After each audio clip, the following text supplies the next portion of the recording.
महाराज जी कृपा करके इस मन पर शासन करें, ये सुबह ब्रह्म मुहूर्त में उठने ही नहीं देता, उससे नाम जप में पूरा नहीं हो पाता और नहीं, चिंता। आपकी लगन कमजोर है बच्चा।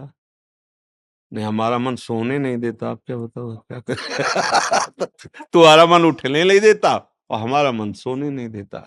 अभ्यास योग युक्तेन चेतसा नान्यगामिना। जिसे शरीर बहुत क्लिष्ट रोग से युक्त है, तो जैसे डायलिसिस हुआ शाम तक, अब डायलिसिस के बाद जो हालत होती है वो ऐसी होती है जो अब कुछ शरीर में भारी भड़कन, कुछ खाने की इच्छा नहीं, 11-12 नींद ही नहीं। अब अगर थोड़ी आनी शुरू हुई तो हमारी 2 बजे से दिनचर्या, मतलब 1:30 बजे हमें जगना है। अब अगर हम सोते हैं तो फिर जग नहीं पाएंगे, पूरी रात चली गई। 1:30 बजे उठे, आसन में बैठे, पानी गर्म हुआ मिला, और 2 बजे शौच स्नान के लिए बाथरूम, दिनचर्या किया। 2:45 बजे तो यहाँ आ जाते हैं। क्या हुआ? हमने नींद लेने का बहुत अभ्यास किया, तो नाक नहीं खुल रही, और नींद पर बचपन से उस पर शासन हुआ, तो वो हमसे कहती राधे राधे। अब उससे कोई परेशानी, थोड़ा तो शरीर है ना प्राकृतिक, पर अब ऐसी परेशानी नहीं होती कि सत्संग छूट गया, भजन छूट गया, अब तो हम विक्षिप्त, ऐसा नहीं होता। तो ऐसे ही आप अभ्यास कीजिए, आजकल तो सुविधा है, अलार्म, अलार्म लगा लीजिए, तो आपको जगा देगा, आप जग गए। आप दिनचर्या करिए, कुछ दिन बाद बिना अलार्म के जग जाएंगे। अपने लोगों की ऐसी दिनचर्या थी पूर्व में कि मतलब अगर आप घड़ी से देखो तो 5 मिनट का अंतर है, तो हम नहीं कह सकते कि ऊपर नीचे, ठीक राइट टाइम अपने आप आंख खुलेगी अपने आप। अब बचपन से अभ्यास रहा है ना, ठीक 2 बजे हमारी दिनचर्या, ये आज की नहीं है, ये 20 वर्ष की है। जब मान लो सत्संग ये सब नहीं चलता था, तो सुबह स्नान करके 2 बजे वृंदावन की परिक्रमा, सूर्योदय होते होते मंगला होकर फिर गुरु जी की सेवा में, ऐसा। तो हम अभ्यास कमजोर कर रहे हैं। अब किसी की इसमें आशीर्वाद की जरूरत क्या, अभ्यास कीजिए। आप शाम के जब रात्रि में सोए ना, भगवत चिंतन करते हुए, और आप टाइम अपने माइंड पे स्थापित कीजिए, मुझे 4 बजे जगना ही है, तो 4 बजे आपकी घंटी बज जाएगी दिमाग की। फिर आप करवट लेके सो जाए, वो आपकी बात अलग है। अगर आप सच्चे सच्चा संकल्प करेंगे तो आप देखना जग जाएंगे, क्योंकि अंदर ही भगवान बैठे हुए हैं। चेतना है, अच्छा 4 बजे, और आप 1 साल अभ्यास कर लीजिए 4 बजे, फिर इसके बाद आपको 4 बजे के बाद नींद ही नहीं आएगी, आपको नींद खुल जाएगी। अभ्यास योग युक्त है ना, ये नींद है, भोजन है। अब जैसे भोजन है, रोज आप आधा कवल बढ़ाते चले जाइए, धीरे धीरे डाइट बहुत अच्छी बढ़ती चली जाएगी, और आप घटाते जाइए, तो 1 रोटी 2 रोटी में आपका काम चलने लगेगा। 2 रोटी दाल, थोड़ा सा संयम नियम से चलो, बहुत अल्पाहार करने लगोगे, स्वस्थ शरीर रहेगा। और आप आहार बढ़ाते चलो, तो ऐसे लोग भी देखे हैं कि ज्यादा शरीर में वजन नहीं है, पर उतना भोजन उठा जाते हैं। हाँ, रोटी ऐसे ही इतनी, मतलब गिन के नहीं, बीता से ना, हमने देखा है, देखा है, मतलब वैसे। और कोई ऐसी खास शरीर में बल कि भाई बहुत कुंतलों उठा लेते हैं, ऐसा नहीं।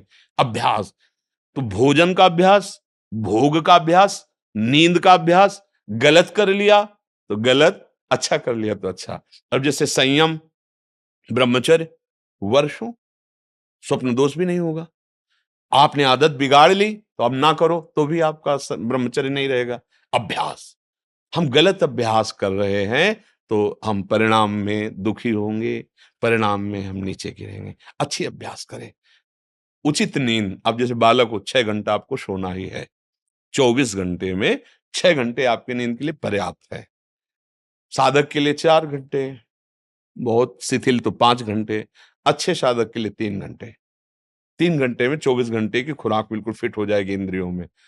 अब जो 12-12 घंटे सोते हैं उनको क्या बताएं। अब कुछ ऐसे कि खाए पिए सोए, अगर दिन भर ना बोलो तो सोते ही रहे। अभ्यास है, आप सोने का अभ्यास कर लो तो उसका अभ्यास हो जाएगा। अभ्यास है बच्चा, अभ्यास ठीक कर लो तो आपकी दिनचर्या ठीक हो जाएगी, ऐसा। महाराज जी इसी विषय को और एक दो प्रश्न आते हैं कि जो रात को लेट नौकरी से आते हैं, फिर महाराज जी वो सुबह थोड़ा सा लेट उठ सकते हैं महाराज जी? कई बजे तक रात जैसे में? रात को 11-12 बज गए नौकरी से और खाने पीने में, फिर सुबह महाराज जी मेरी 2 बजे तक ड्यूटी रहती कई बार। अच्छा, मैं 12 बजे से 2 बजे रात तक को हूँ। नाइट शिफ्ट हो गई तो महाराज हाँ जी इनके लिए तो अलग विधान हो गया महाराज जी, ये हाँ मतलब ब्रह्म मुहूर्त में उठे बच्चे। हाँ, अब जैसे रात्रि में ड्यूटी करते हो तो 6 घंटे तो सोना ही पड़ेगा, क्योंकि शरीर जो श्रम युक्त है, तो अब उसको फिर दिन में तो छुट्टी होती होगी, मतलब उसको समय तो ऐसा थोड़ी होता हो कि साधारण दिनचर्या वाली ड्यूटी में फिर जाना, ऐसा तो नहीं होता होगा। रात वाली ड्यूटी के लिए मतलब दिन वाला तो फुर्सत होगी। होता होगा ऐसा, अब हम तो कभी की नहीं, तो हमें पता है। ना राइट नाइट और ना दिन की, रात दिन की ड्यूटी एक ही रही है। राधा वल्लभ श्री हरिवंश श्री वृंदावन श्री वंचल हमारी। तो 6 घंटे सोने के लिए विधान जैसे है, तो अगर आपको पैसा कमाने की इच्छा हो तो उसके बाद भी ओवर टाइम कर सकते हैं, आप ड्यूटी कर सकते हैं ना। 2 बजे जगने के बाद आप सोचोगे यार 2 घंटे अगर और हम कर लेते हैं तो इतना मिल जाता है। तो अगर ऐसा ओवर टाइम भजन के लिए हो जाए तो लाभ मिल जाए। अब आप 6 घंटे सोने के निकाल लो। अगर आपको ऐसा लगता है 2 बजे आए, अपना जो दिनचर्या सो गए, फिर जब जगो तब भजन, वो आपके लिए प्रातः काल वही हुआ जब उठ के भजन करें। जब वही जागे तभी समझ लो प्रातःकालीन। फिर आप वही दिनचर्या करो जो प्रातःकालीन दिनचर्या चाहिए। हाँ जी, अगर 8 से 2 तक ड्यूटी है रात को, तो हम आपकी कृपा से नाम जप नाम जप नाम जप एक भी क्षण उसमें ध्यान नहीं देते। हाँ और ठीक, जब बहुत सोते हैं बहुत तो हाँ। स्वप्न में भी हमें सिर्फ कीर्तन ही दिखाई देता है, और जब उठते हैं तो यार पहला बहुत ऊंची भजन। स्थिति है ऐसी तो। स्वप्न में और जागृत में हर समय प्रभु का चिंतन चलने लगे तो बहुत ऊंची स्थिति है। पर मनी राम को देखते रहना, बहुत कलाबाज है, बहुत कलाकार हैं। कभी कभी हमको सिद्ध अनुभव करा करके वो ऐसी जगह खड़ा कर देते हैं जहां लगता है कि यार तुम बहुत धोखे में डाल दिए हमें, ऐसा लगता है। अपने लोग क्या है ना कि इसके साथ बहुत खेल करे हैं, तो इसकी हर हरकत को पता है। जिस समय बच्चा ऐसी स्थिति आ जाएगी कि आप जो बोले ना, जैसे जब स्थिति आ जाएगी तो आप बच्चा बोल नहीं पाओगे ये बात। जैसे करोड़ रुपया तुम्हारी जेब में रखे हो, तो एक हाथ चुपचाप ऐसे रहेगा और कोई कहेगा क्या बात है, कुछ नहीं वो खुजला रहा था इसलिए ऐसे कर रहा। आप ये नहीं बता सकते कि 1 करोड़ यहाँ है। अगर नाम जब चलने लगा, ऐसी स्थिति आने लगी, तो इतना आप भयभीत हो जाएंगे बताने में, आप कह नहीं पाएंगे। और आपको ये अनुभव होगा कि जैसे भजन होना चाहिए हो नहीं रहा।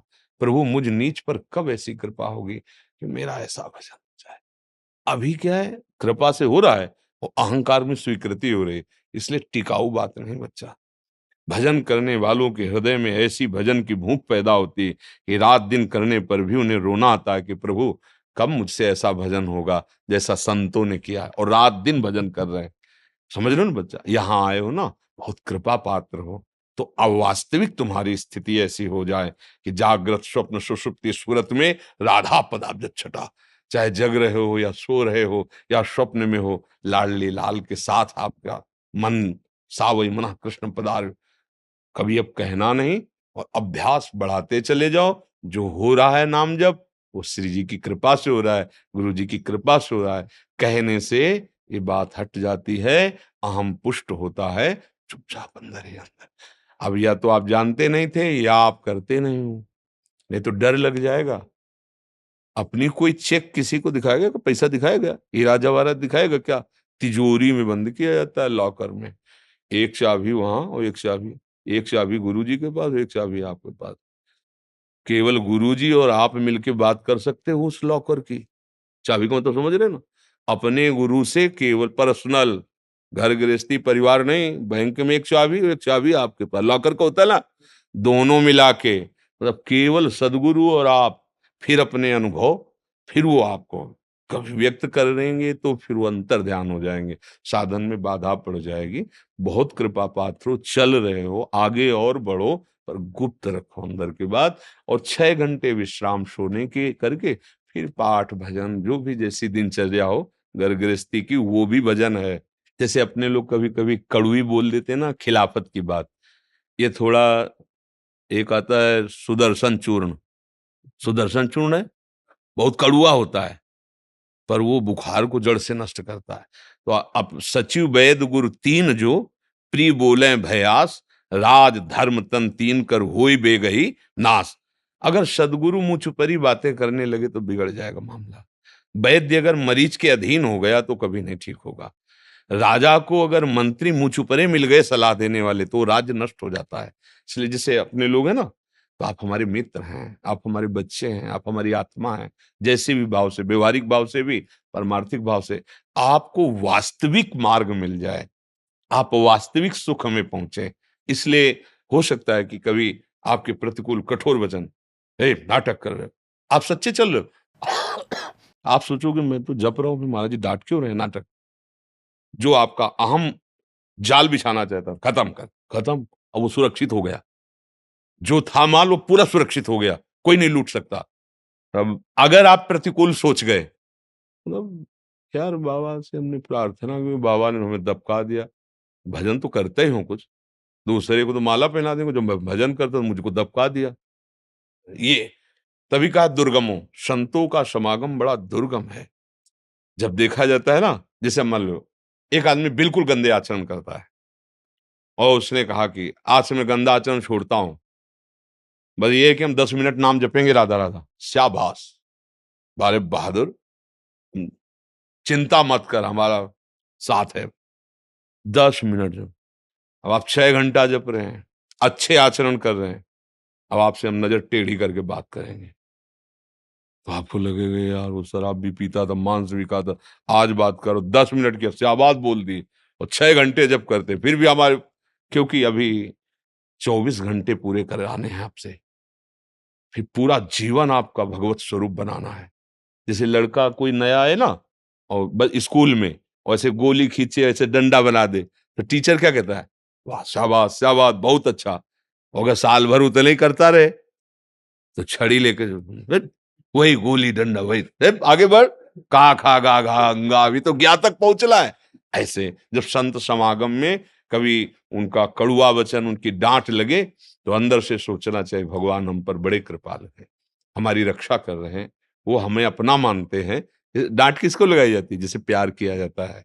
हमारे ऊपर बड़ी कृपा है कि संत जन हमें अपना बच्चा मानते हैं, अपना मानते हैं, और डांट लगाते हैं ना कभी प्रतिकूल क्योंकि माता कभी प्रतिकूल कैसे बच्चे के सोच सकती है, ऐसे सदगुरु कैसे प्रतिकूल सोच सकता है? ऐसे